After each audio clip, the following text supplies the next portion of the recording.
Hei, salut! Eu sunt Sofia și astăzi vom face un nou vlog. Stai să pun temperatura. Luăm amendă. Și o să merg la dentist să văd dacă îmi scoate aparatul dentar. Deci ne vedem de acolo. Pa!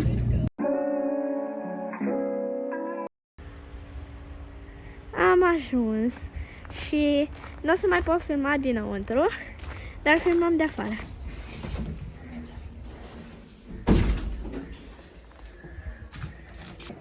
Am ajuns acum și aștept să intru. Okay.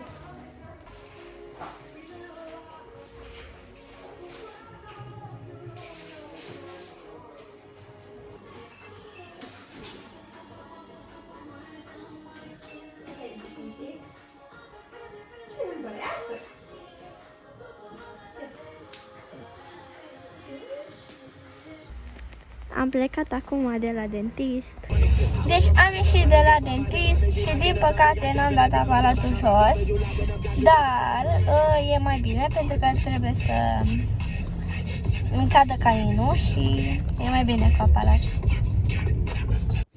Mulțumesc că v-ați uitat până la final. Nu uitați să dați un like, share să vadă și prietenii voștri și un subscribe, vă rog frumos. Și mulțumesc oricum pentru cei 50 de abonați.